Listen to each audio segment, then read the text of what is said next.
Welcome to the UK Travel Planning Podcast. Your host is the founder of the UK Travel Planning website, Tracy Collins. In this podcast, Tracy shares destination guides, travel tips, and itinerary ideas, as well as interviews with a variety of guests who share their knowledge and experience of UK travel to help you plan your perfect UK vacation. Join us as we explore the UK from cosmopolitan cities to quaint villages, from historic castles to beautiful islands, and from the picturesque countryside to seaside towns. Welcome to the UK Travel Planning Podcast. In this week's episode, we share the highlights of our recent 12-week UK vacation, including how we found travel in 2022, plus top tips we learned during our trip. We answer questions posed both in our UK and London Travel Planning Facebook community and from guest Karen, who at the time of recording was planning her own visit to the UK with her family after 8 years of living in Australia. In this episode, discover the highlights of the trip, plus how we cope with the challenges of travel in 2022, how we got around the UK, how we managed our budget, packing tips, how we stayed online, and much, much more. You can hear more about how we actually planned the 12-week trip in episode number 9. But for now, let's hear from Karen and have a chat about our recent trip. Okay, Karen, it's great to talk to you again. I'm so pleased that you're able to come on the podcast to chat about my recent trip with Doug back to the UK. I know loads of people are interested in knowing how it went. And I know because you're going to be going very soon. So if you want to just reintroduce yourself, because obviously you were on a previous podcast talking to me about the trip before we went, that would be brilliant. Yeah, hi Tracy, I'm Karen, as you know, and I live close to you in Brisbane, but I'm originally from the UK and we've been living in Australia for about 8 years now, and we're just planning our first trip back to the UK actually next week. We're going to be setting off, so it's really nice to be catching up with you about your trip and finding out all of the fun things and getting all of your tips about your big trip that you've just had so that I can learn all of the things, and I'm sure your listeners are going to be able to learn lots of things while we have a chat too. Well, it's going to be, honestly, I'm actually really envious that you're going back next week. I know we were there for 12 weeks, but and we've only actually been back for 3 weeks, but I'm already desperate to go back and have my next little fix. And I must admit, I keep thinking about Christmas in London and Christmas in the UK, thinking, oh, maybe I should think about going back for another little trip, but we'll have to see. But obviously, you've got your trip coming up, so yeah, it'll be really interesting to see how you get on as well, since it's been quite a long time, 8 years since you've been back. And like I often say, because obviously we're both English, we're both British, that we also have to go through exactly the same processes when we're planning our trips back, in terms of planning our itinerary and thinking about all the logistics and how we're going to get around and what we're going to do and booking tours and booking hotels and all that sort of stuff. And I know you've been planning quite a lot over the last sort of month or so, haven't you? So it's been a bit hectic.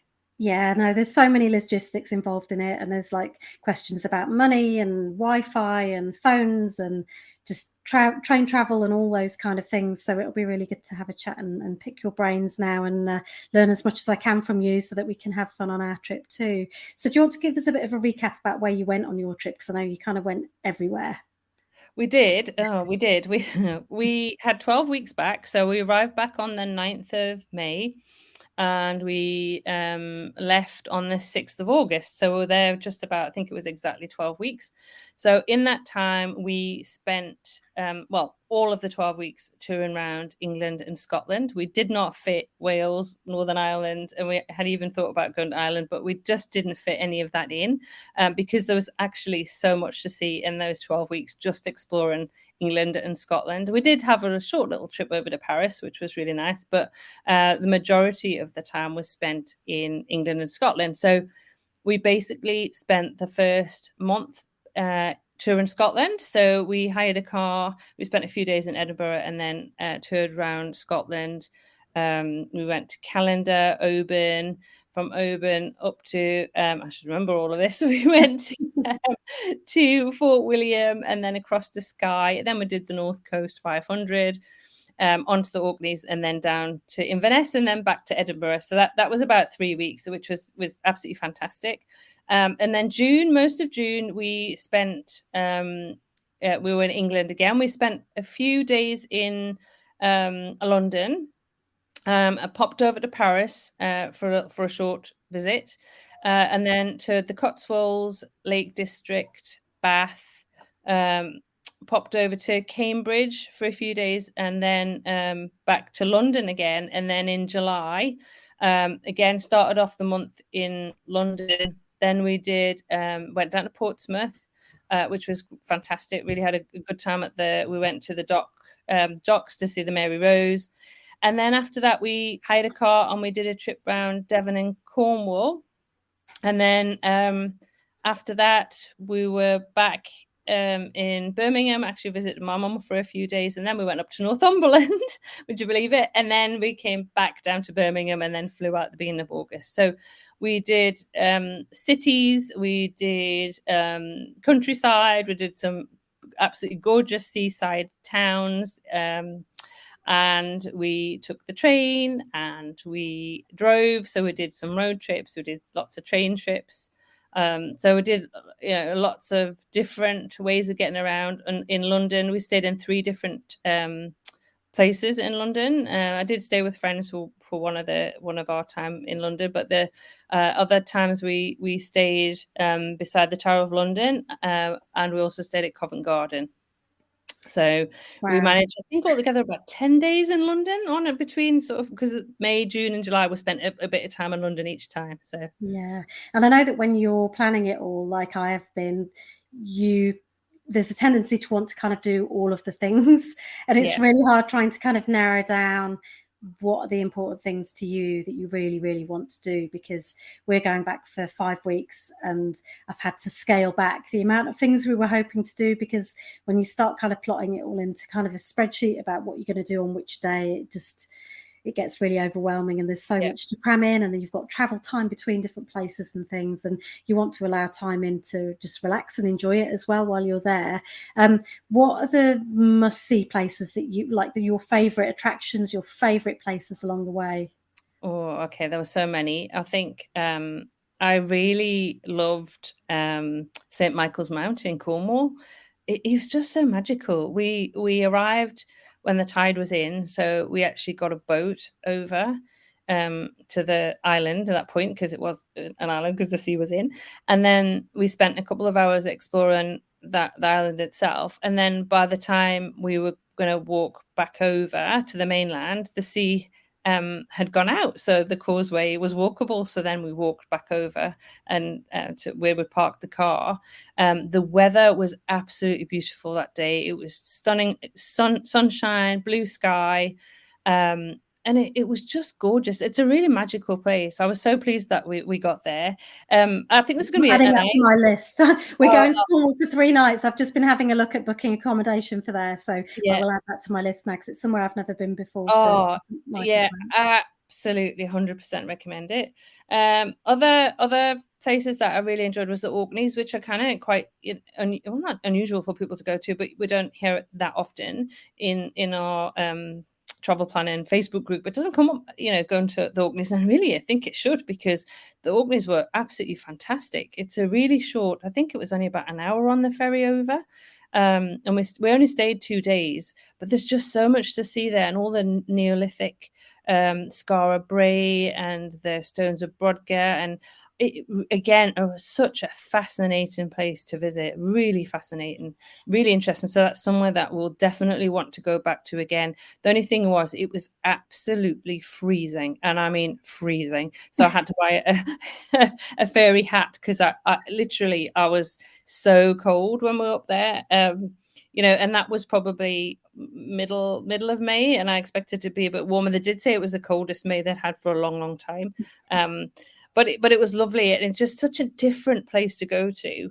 I enjoyed also going to Vindolanda. So I'm originally from Northumberland, so really kind of familiar with Hadrian's Wall, but I'd never been to Vindolanda, which is remains of Roman fort, and it was excellent. It was a really, really good and really interesting day. My sister came with me as well. She'd not been, and we just loved it. The tour was so informative. It was really interesting and just fascinating to explore that Roman history of Britain.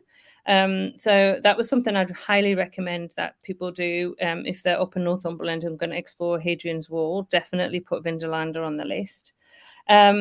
We also stayed in some really nice accommodation in some places that made it kind of special. So we stayed in a shepherd's hut on Bodmin Moor, which was just lovely. There was just wild ponies around us. Again, that's just a kind of totally different landscape to what I was expecting and used to. Interesting driving on those roads because, there's just narrow and single file, and you've got to be, you have to have your wits about you when you're driving on there, being careful. But it was amazing. And we were there, we drove past this farm, and it had like this milk shed thing, and you could go and make a milkshake. So it was all automatic, so you could get the milk and then shoot. So we made a raspberry milkshake. I've got a video of it, I must share. It was just you had to milk the cow to get the milk. Thank goodness. It was amazing. I've never seen anything like it. I'll put some pictures on with the show notes just to show people what it was like. But we just randomly we went down this lane, and there it was, and that was fantastic. We also stayed, when we were doing the North Coast 500, we stayed in a glamping pod in far northern Scotland, which was just amazing. Woke up in the morning. Was it freezing? No, that wasn't actually as cold as going up. Well, because we went over to the Orkneys the day after. But we were surrounded by deer. Just loads and loads of deer, wild deer. It was just really amazing. So I feel like in this trip we got more in touch with kind of that rural side of England and Scotland. We went over to Skye, so Isle of Skye was fantastic. The weather wasn't brilliant, but again, what absolutely beautiful. I think there's a theme here of islands, actually. So because we also went on to the holy island of Lindisfarne in Northumberland, which I'm very familiar with since I was a child. But again, that's always a lovely, lovely place to go and visit.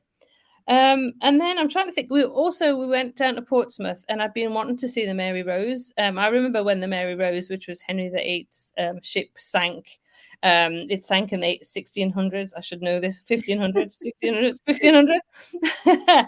And I'm going to have to look the date of that up now, because I should know that.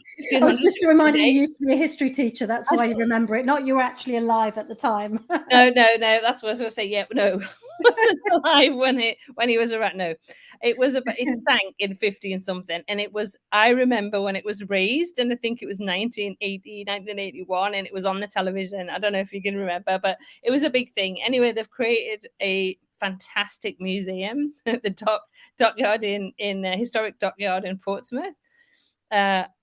Absolutely very, very, very good how they've done this museum, and how they're actually displaying the remains of the Mary Rose, which was, you say, Henry VIII's flagship. It was just the whole story around it is really fascinating, and how they've presented it is excellent.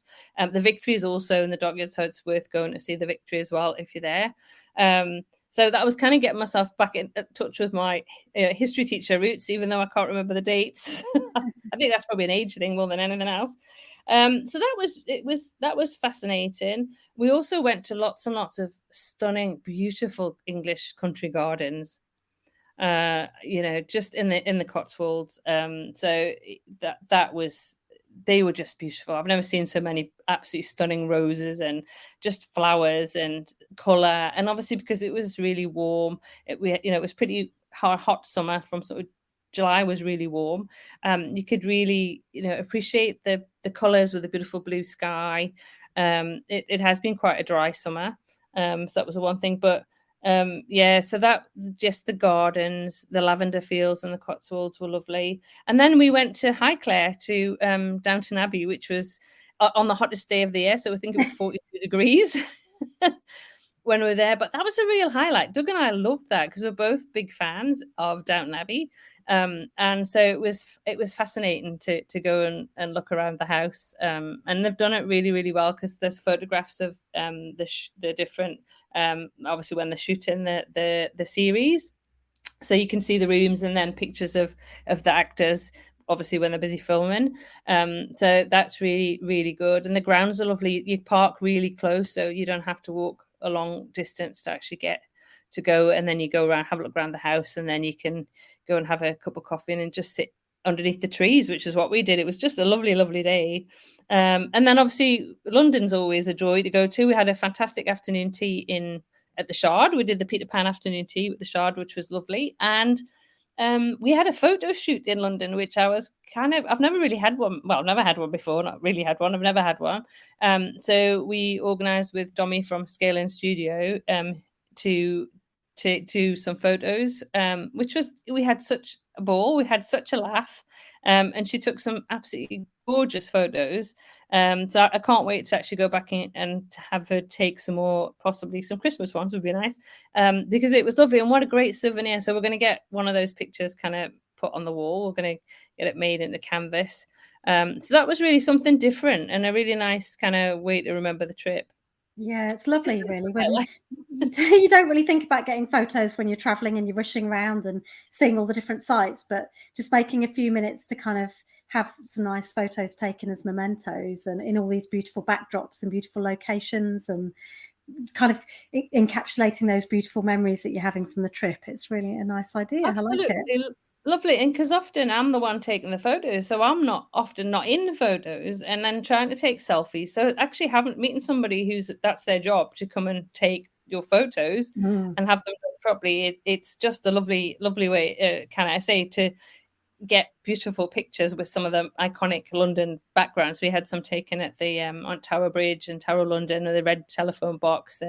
So yeah, it was really good fun as well. I wasn't sure. I thought I'm going to be really nervous having a picture taken, but actually because she's really good, we kind of settled into it and relaxed and really enjoyed it. And Doug enjoyed it too. So that was really good. Yeah.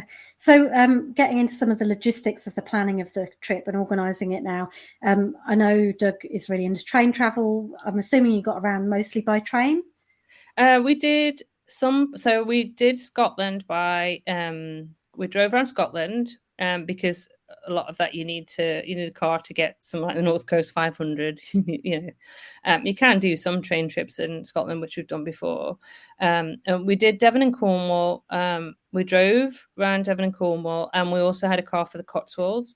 And then they were hire cars that you'd hired in different places? Yeah, hired them quite a long time in advance. We mainly because there's such a huge demand for hire cars. We did actually get one last minute really for Northumberland because we were going to go up and stay with my sister and she had a problem with her car, so we were like, we better hire one. So we hired one actually from a local company in Burton-on-Trent, which was brilliant. Actually managed to get an automatic as well, because trying to get an automatic, which is what we prefer to drive, it costs you a lot more and they're just harder to get. So if anybody's planning to do a road trip around the UK, I'd highly recommend getting a car as soon as possible and being very clear that you want an automatic. It will cost you more, but if you're not comfortable driving on the roads in the UK, it's perhaps the different side of the road to what you used to.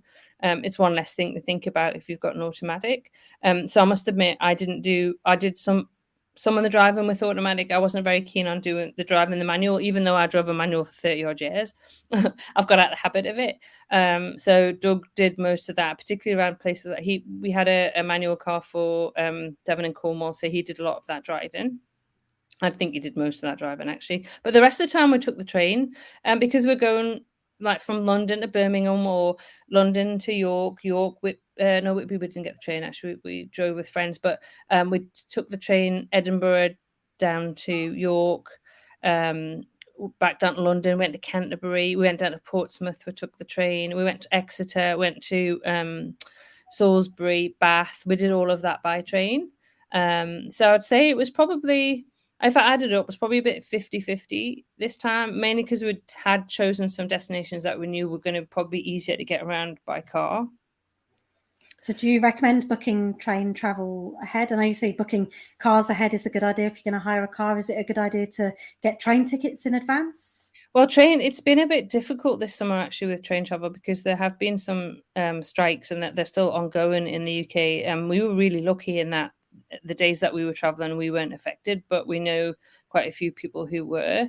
So I think with train travel, it depends what you're going to do. If you're going to do a lot of train travel, we've got a Best of Britain by rail 2-week itinerary, and quite a lot of I've had actually quite a lot of emails from people, and I know members of our Facebook group have actually done our itinerary and said it worked really, really well. So we kind of recommend looking at, if you're going to do a lot of train travel, then looking at a Brit Rail pass, or looking at a Eurail global pass. You kind of have to work out which works out best for you and however many days that you plan to travel. But that does give you flexibility to kind of hop on and off trains for the days that you've kind of got on your pass. Otherwise, sometimes they say, point to point tickets are sometimes, if you're not going very far, rather than get it, pass might cost you a bit too much, then point to point tickets are probably worth doing. Obviously, so in London, we have an Oyster card. There's always a big debate about whether people use Oyster card or just use contactless. Well, and I kind of say to people, weigh up the pros and cons for you personally and figure out what you want. I don't like to use my credit or debit card. I prefer just having my Oyster card and tapping that on and off, because I know if I lose that, it's not as much of a hassle as being somewhere and losing my credit card or debit card. Also, I just don't like getting it out of my purse or my bag or in and out. So we used Oyster cards, and you can go obviously quite all around the kind of London area with your Oyster card and on the buses. And I just find that really easy. So we've had the Oyster card for a long time. We just top it up with more money whenever we go back to London. So yeah, we use that. One thing I'll just say about driving at the moment is that the cost of petrol or gas, if you're American, it's very expensive. When we were there this summer, it was around about £2 a litre, which it's a lot of money. So that actually, because obviously we budgeted for the trip, but we probably spent a bit more than we had planned, mainly because we'd hired a car for that extra week in Northumberland, and also because we hadn't quite factored in just how much petrol was going to cost. And also, I think you get used to in Australia where we don't really pay for parking in very many places, but in the UK, that just everywhere you want to park, they charge you. I'd forgotten about that. Even I'd forgotten just how, they charge everywhere, and then you're stuck because some places want cash, some places want you to register and do it via your phone. So it can be a bit of a minefield really with just parking. So and then the ones that you go to that they only want cash, or ones you go to they don't want cash at all, but you've got to do it via, and then the tap on tap, some of them you can tap and then they don't work. So particularly we found St. Ives we actually gave up trying to park. We went because we didn't have any cash, and we couldn't figure out how to actually pay at this car park.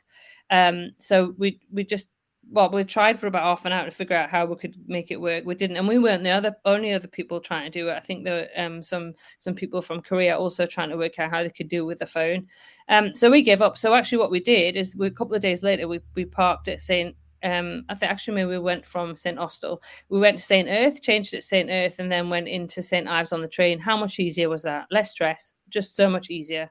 So even, that's what I say, actually, even if you have got a car, I'd work out if you really need it for all of the trips, because sometimes you're better off parking at a train station and then getting the train. Yeah, we were just talking actually about Cornwall and how we're going to get around, because I know when we used to live in the UK and we used to go on holiday to Cornwall, the car parks would be full by 8 a.m. in the morning by the beach, and it was just so busy to get parked there. And you're probably looking, I've got no idea how much car parking for a day at a beach car park now is, but probably £15, I'm guessing, something like that. I don't know. I know it was expensive. I think I'll tell you after when we get back. £5-6. I can't. It was quite difficult, and that's one thing about Cornwall, is that parking. It can be really difficult to do. I mean, a few places we struggled to park.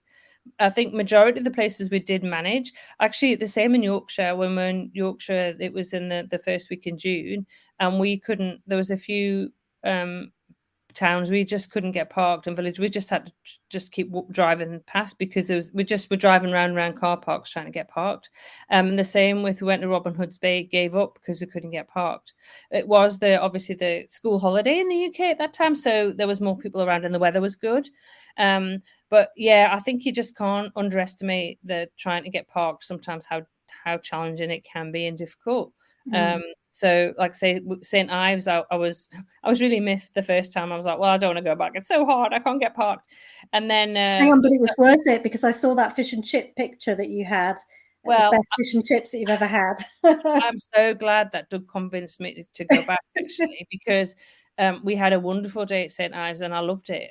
I just thought it was, and again, a lovely place to wander around. And we had the best fish and chips. Honestly, the Harbour Fish Bar, I think it's called, in St. Ives, was I cannot describe how tasty that fish and chips were, but they were delicious. I mean, we had some fantastic food when we were back. I know the UK sometimes gets a rap, I don't know, when people but about British food, but actually we had some really good food.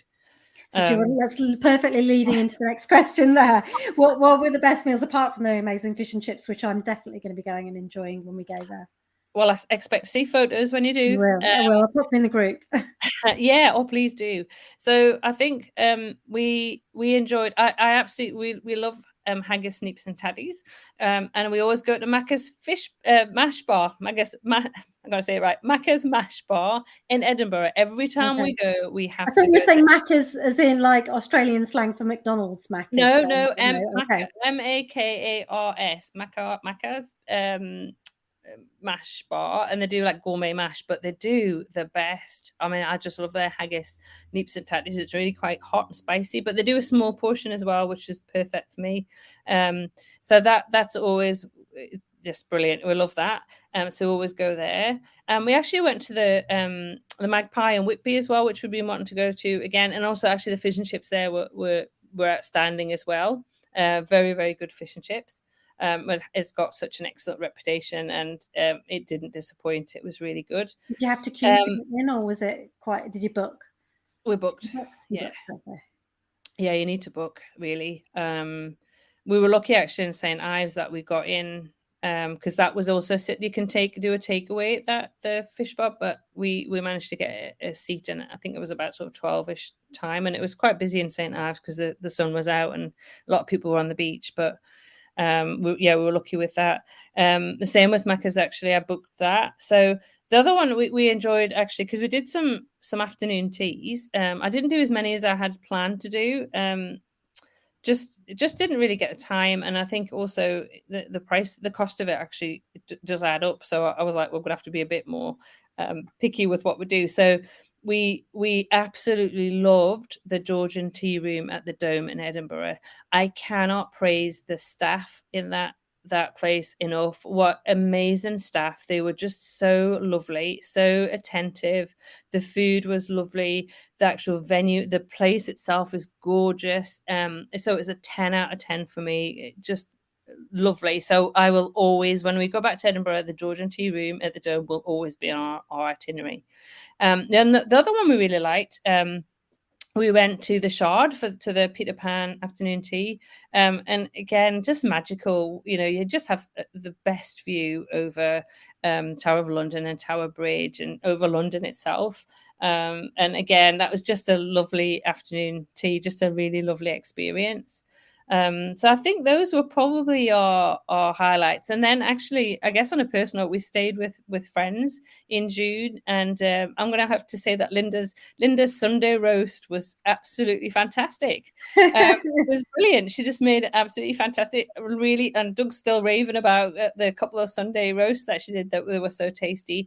And when we first arrived, so my favorite food is gammon steak, and also I love scampi, both of which are just about impossible to get in Australia. So the first night, I think I had scampi the first night. The second night, which was my birthday, we had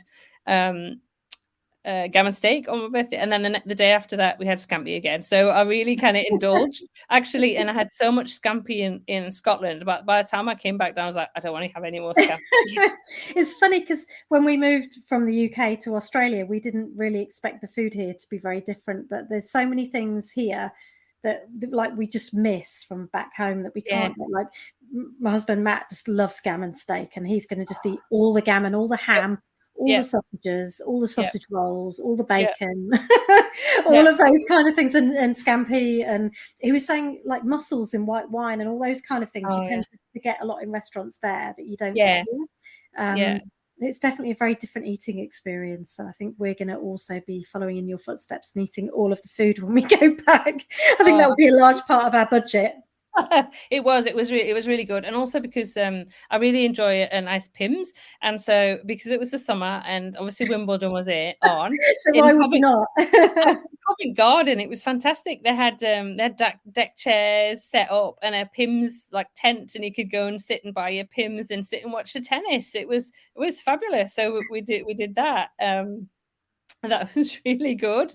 So and actually I think when we went to Cambridge, the tennis was still on, and actually between the train station and where we were staying in Cambridge, again they had a big screen set up and people were sitting drinking Pimm's and enjoying the warm weather and enjoying the tennis outside. So it was really nice to, because obviously we're used to that outside lifestyle especially in Queensland, and then the UK, the last time I was back, it was winter, so obviously everybody's indoors. So it was actually really nice to be back over the summer months where everybody's outside and you could sit in your deck chair and enjoy a Pimm's and lemonade and watch a bit of tennis. And this summer was an exceptionally hot summer over there, wasn't it? It's not normally those temperatures, but you've had really hot weather.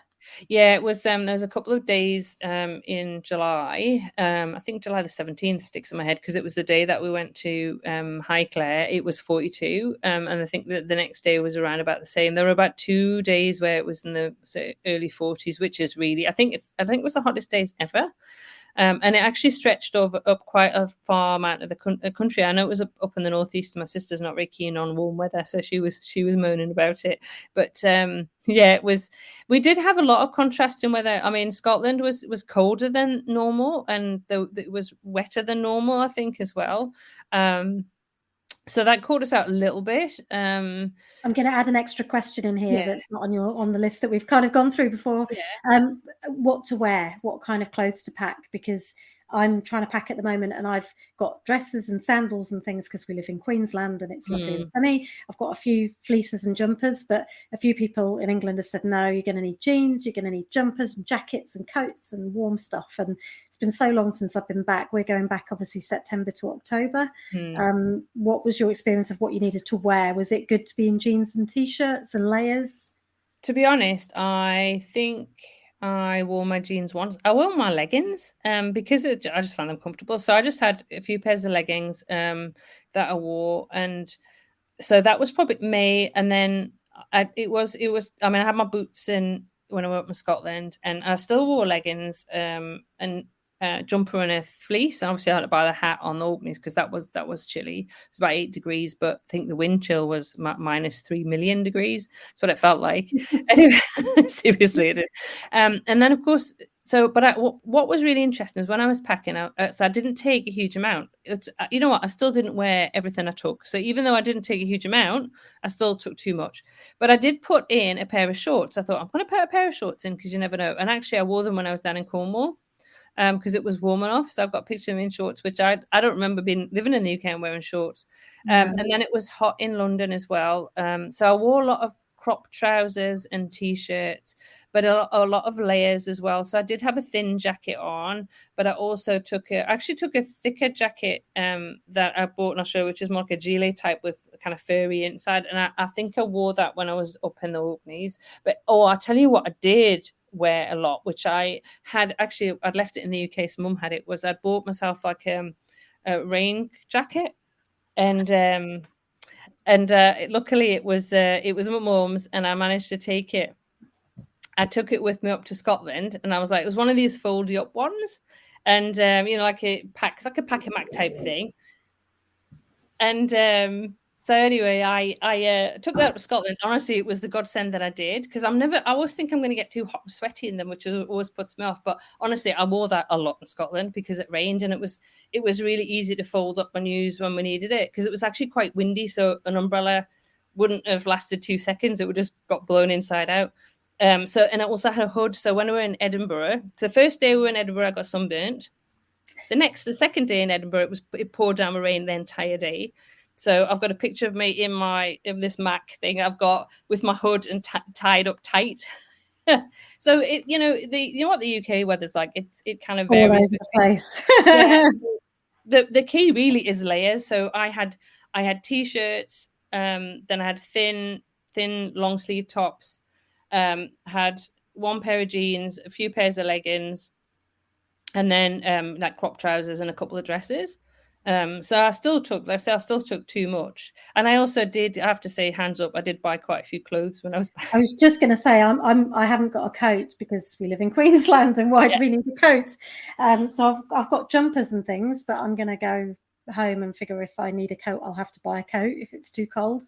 But you know what's also good. What you can do in the UK is you can just go to one of the charity shops.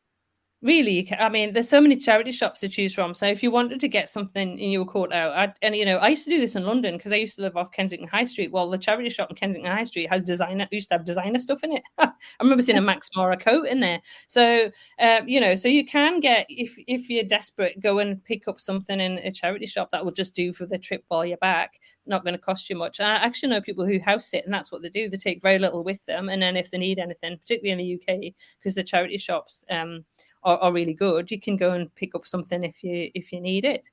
Yeah, Yeah. I'm talking about money and spending and all the shopping that you do there. How did you manage all of your money when you got there? I know you've got a Wise card. I've got a Wise account as well, which is a great multi-currency account for moving money across and having money in it and spending it on a card. Is that the main sort of method you used for spending? Yeah, that's what we used. That is absolutely what we used. I would say we did take some cash out on that a couple of occasions, but we just had a little bit of cash with us, which I think I would say to people, do make sure you do have some cash. I keep hearing people saying, oh, you don't need any cash at all. No, you do need to have a little bit of cash, even if it's £50 or £100. I mean, I think we had like £50 each on us, but you need some change. Like it's same for parking. Sometimes you have to pay cash. Some taxi drivers only want cash. So Doug went down to Dover, and I think the taxi drivers there prefer to have cash. Some will only want contactless, or so you really need to have both those options. So yes, I use the Wise card because you can use, like I had Australian dollars on it, I have American dollars on it, and I could just change what I needed into pounds and pay that way. So because the exchange rate is really good, but then obviously I could put money into or back to the Australian bank account, into our UK bank account. But the Wise card was just fantastic. We used it everywhere. So yeah, that's something. But I use that wherever I travel in the world. And I know I've had Hong Kong dollars on that as well before. I've got euros on it. And so you can shift it backwards and forward if you needed it. So obviously we were in Paris for a few days. And you know what? We went to Paris for the second time with no cash whatsoever. The last time we did no cash whatsoever, and this time we did no cash whatsoever. I took no euros. All we had were our Wise cards, and that's what we used. So I just find that such an easy system. Obviously, I did take a backup credit card, just in case. I always think you should have, and let our bank in Australia know that we're traveling, because I didn't want them, if we'd used a credit card, saying, oh, somebody's importantly. I tried booking Harry Potter tickets on mine the other day and got a block. I got blocked. Yeah. And I had to phone them up and say, sorry, it's me. I'm trying to book lots of UK things on my card. Yeah. It's not some scammer doing it. But that's a wise point. So have you got any tips on kind of ways to save any money while traveling? I know it can be really expensive, and I know already that fees are mounting up as we're booking all different kinds of parts of the accommodation and different trips and tours and things. Have you got any tips for saving any money? Yeah, definitely. So a couple of things that we do. One is that we obviously places like London are going to cost you more for accommodation. So we knew like London and Paris was going to be expensive. So what we did is we looked for more reasonable type cheaper accommodation, still nice. But so for example, like staying in the Shepherd's Hut or staying in the glamping pod. I think the glamping pod was something like, I don't know, £60 for the night with breakfast. You had to cook it yourself, but hey, it was good fun. And we do that everywhere we travel, to be honest. We tend to do a bit of luxury with also a bit of budget, so mixed and matched it. So, and also what we did is, so for Scotland, we just stayed in guest houses and bed and breakfast because you get your breakfast. So, a full Scottish breakfast will set you up for the rest of the day. So we tend to make sure that we booked accommodation. We didn't in London, but majority of accommodation outside the cities, we did include breakfast in it. So that's a really good idea to do that. I think it's worth adding it, and obviously work out the difference between if you booked it without breakfast. But a lot of things like bed and breakfasts and guest houses, it comes as part of it. So that's one thing I'd recommend.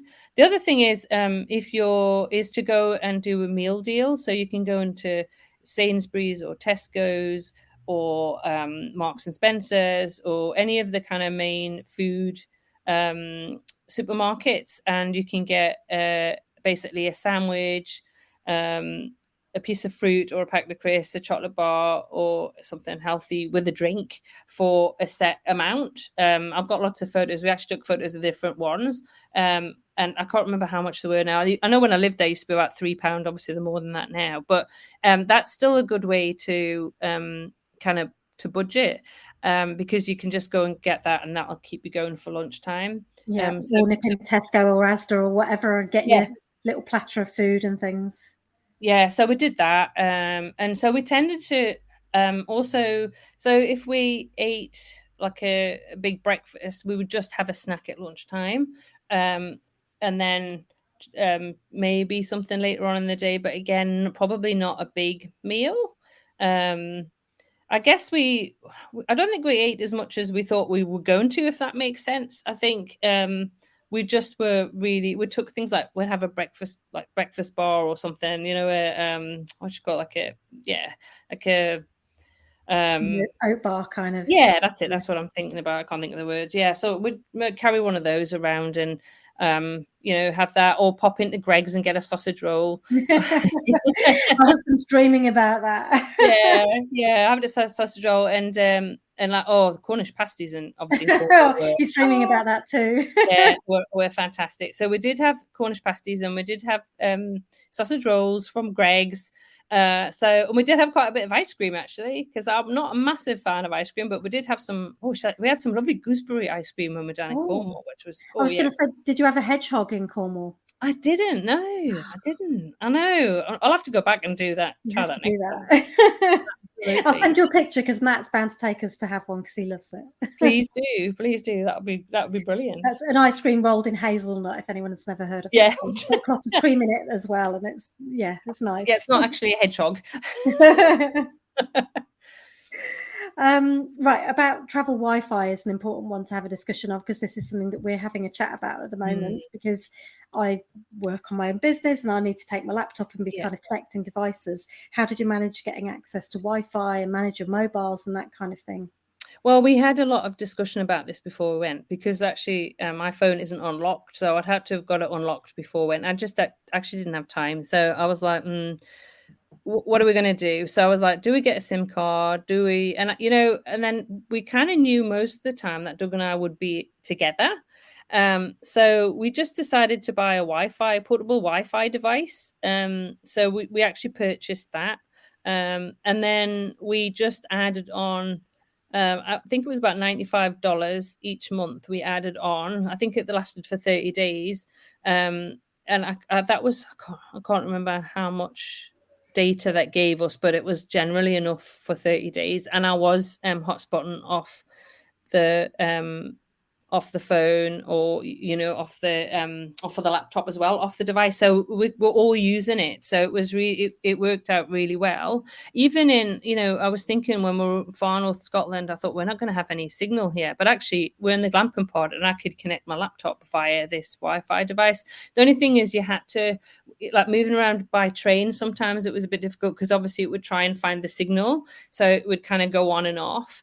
But if you were in one place, it would keep the signal. So majority of the time that we're able to connect. So there's a lot of free Wi-Fi in the UK as well. So a lot of on the trains, a lot of the trains have got free Wi-Fi, the airports, and a lot of the shopping centres and things like that. But I'm always just a little bit worried because they're not secure networks.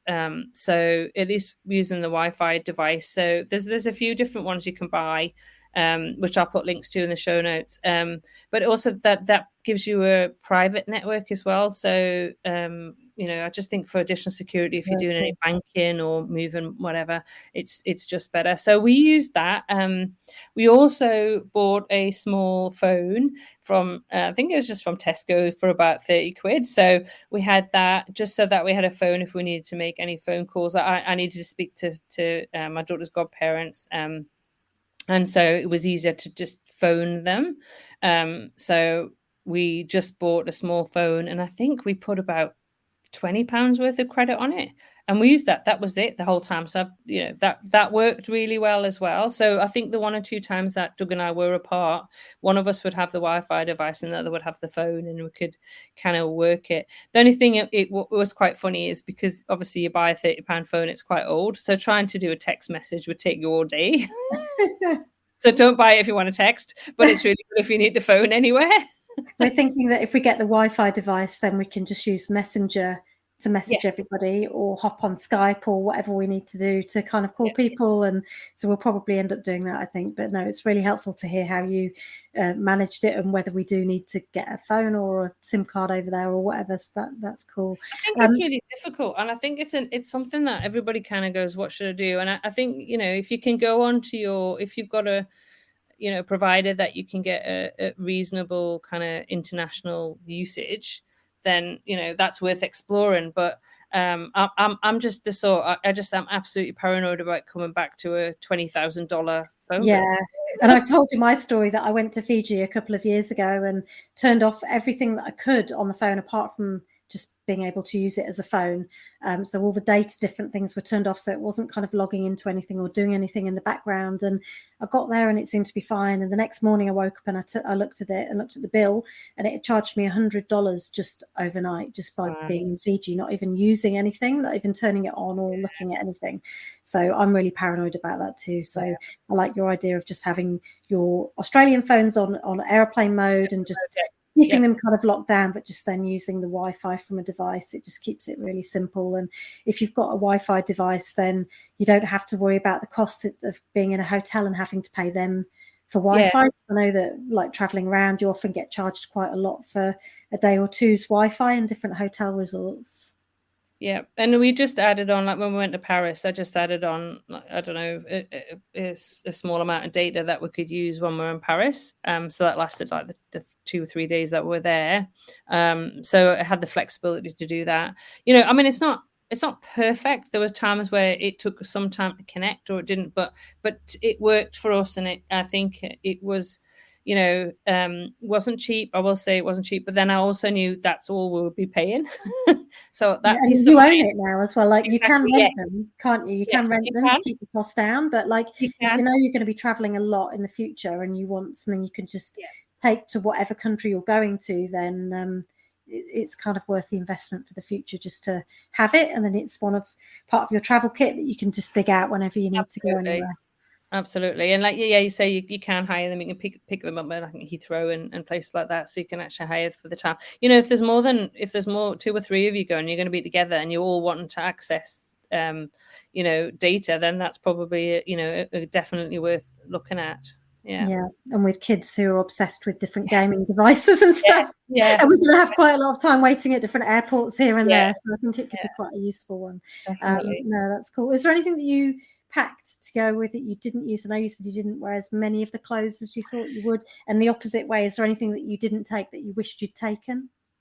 Well, I took too many clothes, that was for sure. I took my GoPro, which I didn't use, but that was my own fault. And I really should have done it, because it would have been really lovely to have taken some road trip shots from the front of the car with my GoPro. But so I took that and didn't use it. I actually took my main full big camera as well, and I've left it in the UK. I just didn't use it. I used my phone. And I should know, most of the time I use my phone, because phones these days take amazing photos. So I didn't use that. I know Doug took his binoculars and didn't use those at all. And then it's really funny in terms of things that we wish we'd taken. There wasn't anything, but one thing we had to buy, which I didn't expect, I genuinely didn't expect, was sun cream. We just had to buy a lot of sun cream because it was so hot. So luckily we had our UK travel planner hats on. Otherwise I would have had to bought a hat as well. So yeah, we bought sun cream when we were over there. Otherwise I don't think so. I think I did have to buy an extra suitcase to come back with. I will have to put my hands up on that one. So what was it filled with? What were all the souvenirs that you bought? Oh, well, I bought a lot of clothes. I did have some bits and bobs, some photos actually that I'd left in the UK with my mum, so I brought those back to Australia. So we bought we just bought lots of things like I don't know, naff, because I think they're great, but lots of fridge magnets. So we've got fridge magnets from every single place we went to. I've got some healing cow ones that are say healing cow on them from our honeymoon when we went around Scotland years ago. It's just lovely. I open the fridge and I go, all these, and actually we've got some on the tumble dryer, some on the fridge. There's just fridge magnets everywhere. And they're obviously, but they're cheap. The thing is, they're a cheap thing to buy, and they're a good memento. We did buy quite a few mugs, actually. I bought a lot of Scottish cow memorabilia, like a scarf and a mug, and I bought my daughter a makeup bag with Highland cues on it and a little badge, and and also we went to Harry Potter Studios, which we've been to a few times, which is absolutely brilliant and highly recommend. I know you're going. So I bought my daughter a book, and I had her name engraved on it, which I just thought was lovely. So just a jotter kind of thing, but it's really smart. So she really liked that. I mean, she's in her mid-20s, but I still like getting the things with a name on. So yeah, I think that was it really. And I did buy some small little vodkas, because there's lots of gins, I should say little gins, because there's lots of different gins you can buy at the different places. Now I don't drink gin, but I did bring a few little samples back for some friends over in Australia. I drink gin. Just to say. I didn't know I should have brought you some. I should have brought you some. No. So I just brought just a couple, like one from Lindisfarne and one, I think the other one's from Chatsworth House, actually.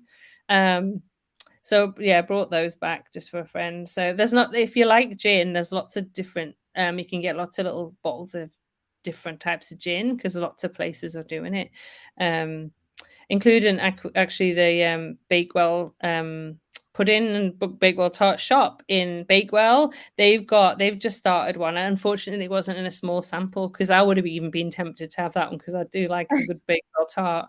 So there's lots of different kind of gins available these days if you like gin. So I think that was about it. We did bring extra luggage back, but not too much. Oh, we did bring some chocolate back. We always bring chocolate and Marmite produce. And Marmite. You have to bring back Marmite things. Absolutely. Well, yeah, Doug loves his Marmite, so that was cool. So I was just going to say, we're talking about highlights, and because there's so many, I keep forgetting. But one place in London that I just want to recommend for anybody who's gone to London is to go to Greenwich.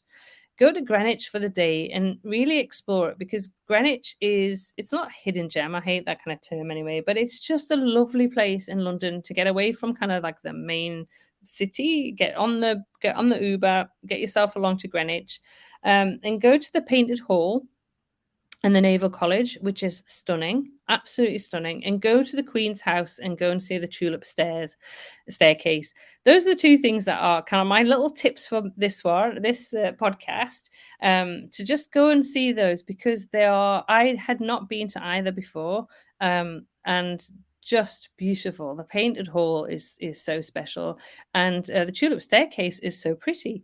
So those are definitely worth going to. In Greenwich, you get beautiful views of the city of London as well. So, go and stand at the hill, go and stand on the Greenwich Meridian with your foot in each hemisphere.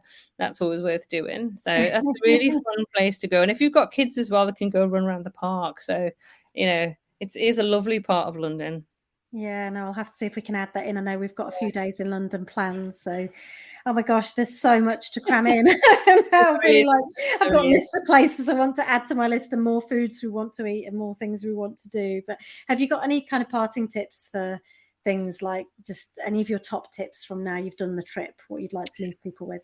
I think you have to be flexible. I think travel is still not back to how it was pre-COVID, so that you need to have some flexibility. As I've said, in the UK at the moment, there've been train strikes, so you've got to have flexibility around travel, and have a plan B. I also think, for flying as well. So it hasn't just affected, driving or trains, or because obviously the cost of petrol is more expensive, so you've got to factor that in. But also, some flights were cancelled. I know there's been issues with luggage that's been lost, so there's been a lot of stress around that. I think you just have to go into it with a kind of open mind and have the flex, just deal with if anything happens and you have to change your plans. So I'd say 99% of the time, I book hotels with free cancellation. I booked majority of our tours. We did a lot of tours through Get Your Guide. Again, with a lot of those tours, a 24-hour cancellation. We did some fantastic tours with walks in London and in Paris. But again, having that flexibility just in case you need to change your plans, and just go and enjoy it. I think it's still, it seemed to me that tourism is not back to the numbers that it was pre-COVID. And I know that I've got, friends and businesses in London who say that it still isn't at that point yet. But definitely don't try to cram too much in. I mean, we did a lot and it was exhausting, but we thoroughly enjoyed it. But I would recommend, if anybody was going for the first time for the length of time, that we would probably have a little bit more downtime in it. I think we were just on a high for 12 months for 12 weeks, because it was just so exciting to be back and to be able to go to revisit a lot of places we'd been to. And I think, the other thing is we came back with another huge list of places we want to go to. So it's like, just enjoy what you can, and then think, well, I'll go back the next time I'll go back, and I'll go and see, the next list, because I've got my next list of places that I want to go. Are you planning your next trip already?